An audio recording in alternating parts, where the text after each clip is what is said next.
I'm gonna be the first to say objectifying people is wrong. You shouldn't do it.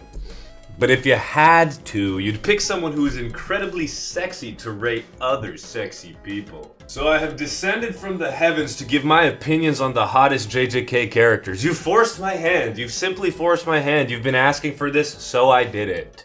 So today we are talking about Jujutsu Kaisen, Sexy Edition. Manga spoilers, perhaps? Honestly, probably. But before we get into it, there are a couple of honorable mentions that did not crack the top 10.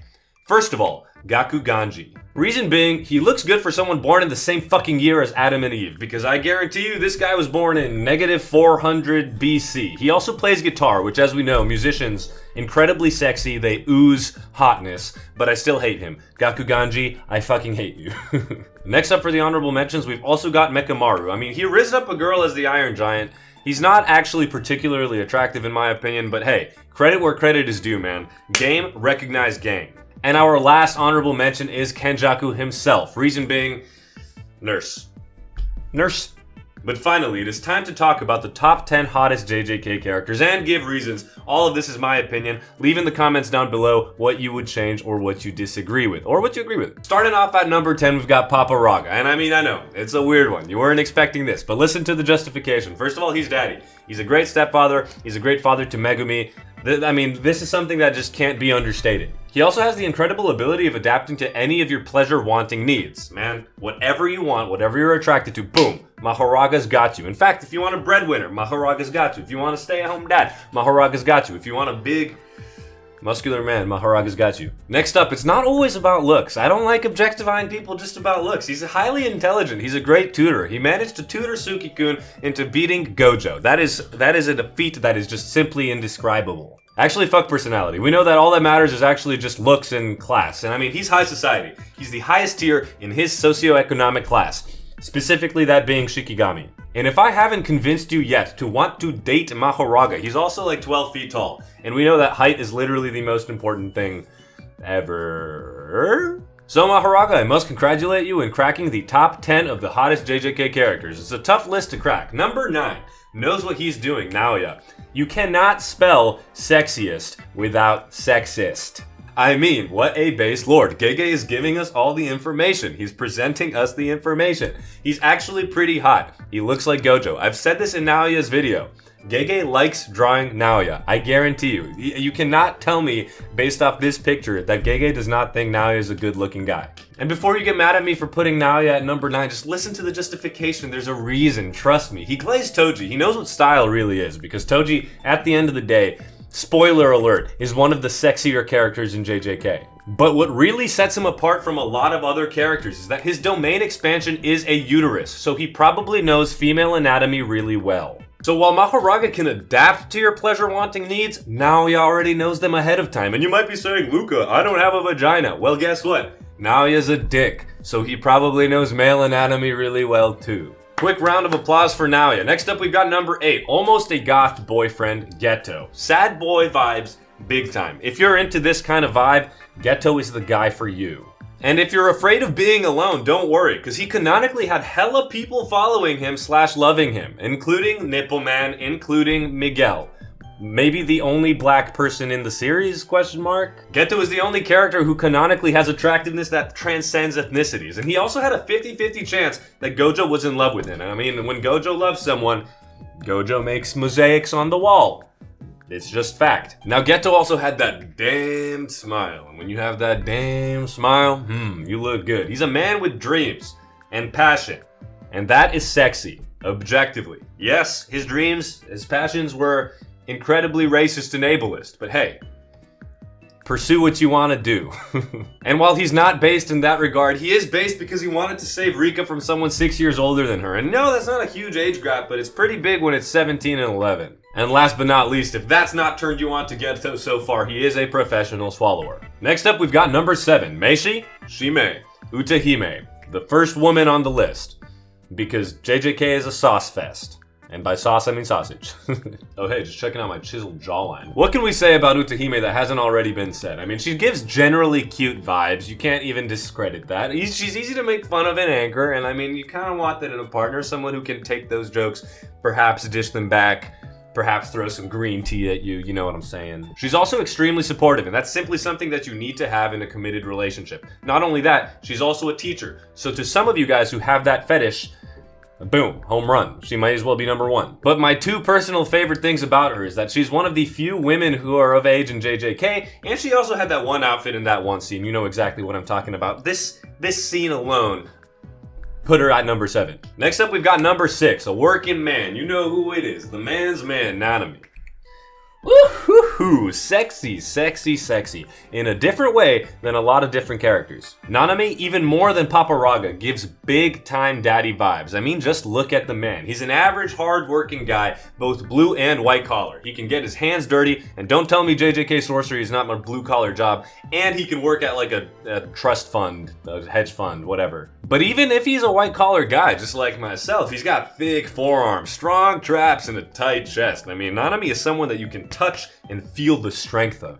But he's also dripped out because he wears a suit, he wears a tie, and he's got someone in a shiesty following him. So socioeconomic class doesn't even matter that much to him, even though he's the highest one. And last but not least, something that you can never discredit, is that Mappa loves him. And when Mappa loves a character, man, they make them look good. Number 5, we've got bloody hot Choso. Ghetto vibes, but is much more of a family man. And you know what? That just skyrockets him to top 5. So basically everything I said about Geto other than professional swallower, we can also talk about Choso. Anyway, he canonically made a baddie fall for him. That's just some social proof that you really need in a partner, right? And he's deceptively ripped. The man is actually strong as fuck. I mean, who in JJK is not? Whatever, we'll give Choso that as well. And he has the confidence to wear whatever he thinks is stylish. Yes, he wears lesbian combat boots. Yes, he also rocks them like a fucking legend. Give him his props. And a lot of men who are as good looking as he is might be assholes, might be pretentious, but no. He's willing to admit when he's wrong. He started off as a bad guy, and guess what? He became a good guy.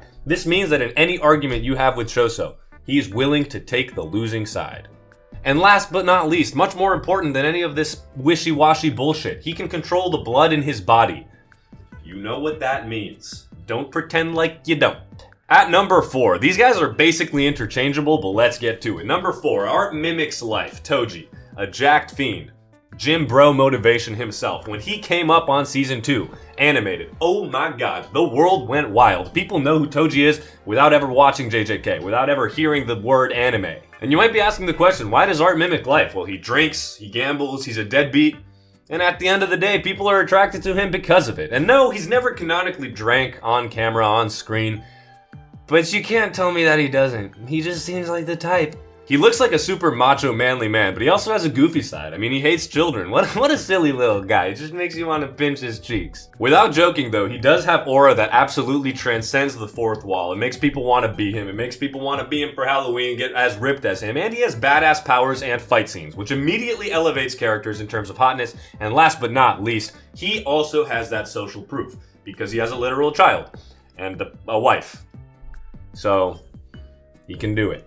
Well, probably. Next up, we've got number 3, a personal favorite of mine, the acrostic poem, Yuki. She has an amazing personality. Every time she's on screen, which is a whole 6 pages, she steals the show. And it's not just because of her personality. It's because she's strong as fuck. She's special grade. We like her power. We like her. She was absolutely done dirty by Gege in that fight against Kenjaku, but what can you do? Hey Tengen, maybe you should fucking help. Fuck you. And she breaks the blondes are dumb stereotype. She's a soul research expert. She's highly educated. As we know, when people are smart, it's attractive. She should have absolutely had more screen time, but Gege, you just can't let us have this. I know. Women, they're the worst, aren't they? But I mean, just look at these panels. She's straight up stunning. She is an attractive human being, manga character drawn. She's not real.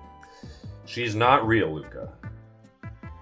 She showed Toto how to do it. Utahime sure didn't, no one else in Kyoto did, and Toto's strong as fuck, so Yuki, you get props for that. And last but not least, S.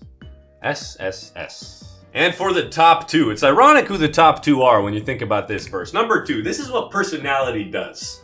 Sukuna in Yuji's body specifically. Without even having to tell you, mega aura alert. I mean, you are my special, Sukuna as Yuji. Look at that smile, dude. Look at those eyes. Holy fuck. But beyond just the aura, beyond just the looks and the vibes, his voice gives him plus 10,000 hotness points. I mean, oh my fucking god, gombare. I think I just lost aura points after doing that, but I'm gonna keep it in the video anyway. He has the classic good gone bad trope. Like in Grease. It's like he starts off as this little nerdy Yuji guy, and then man, he becomes a fucking badass Sukuna. It's just incredibly hot. That's all I can say. He also slicks back his hair, which as we've learned in like 2nd grade, if you do that, you're cool. And the colors just work better than Sukuna in Megumi's body, in my opinion. And then back on the topic of social proof, he also had Yorozu and Uraume falling for him. I'm not actually sure about Uraume, but it's pretty confirmed based on the glazing. And just like Geto, there's a 50-50 chance that he and Gojo were in love with one another. And if Gojo's in love with ya. And last but not least, number 1, who else could it be? I mean, you're on this channel, who else could it be? It's me. It's Gojo, the glorious blue-eyed king, in my case green, but hey, that's even prettier. But it's not even just the vibes, it's not even what everybody says. He has the swagger and the charisma to go with the looks, and let me tell you, he's a looker. Look, both of these pictures, he's cute as a teenager, I should not ever say that out loud, but he's a fictional character, so it's okay. And a man, and Gojo. Stop talking. And especially attractive as an adult. In fact, that leads me to my next point. He's got teachers fawning over him in high school. That teacher was mega dubious, mega suspect, but Gojo was about to turn 18. I guess he's also jacked as fuck, and as we know, super cool. But putting aside the fact that he's jacked, which is the only time I will ever say that in my life, he also has really hard lines in a sick voice on the level of Sukuna's to deliver them. I mean, Yowaimo, and especially Naidwin, once that is voiced, oh my lord, yes. And last but not least, his personality is just better than Sukuna's because he loves children. I mean, he adopted basically 3 of them. Gojo can do it for ya. But there's actually a secret number 0 on the list who is even more attractive than Gojo, and it's you guys. I blush every single time I read a comment of yours. It really happens. I turn red every single time someone subscribes, hint hint wink wink, and I blow steam out of my ears every time you like a video. So don't forget, we're on our way to become the biggest channel in YouTube history, obviously. It's gonna happen. I'm gonna make YouTube too. If you enjoyed this video, please consider liking and subscribing. Let me know what you agreed with or disagreed with, of course, in the comments down below. Let me know what you would change. Perhaps rank the characters out of 10. Rank myself out of 10, although that's pretty obvious what's gonna happen there. Leave any further suggestions for future videos, what you'd like to see, characters, series, discussions, games, everything for you guys. I love you. You're looking incredibly attractive. Goodbye.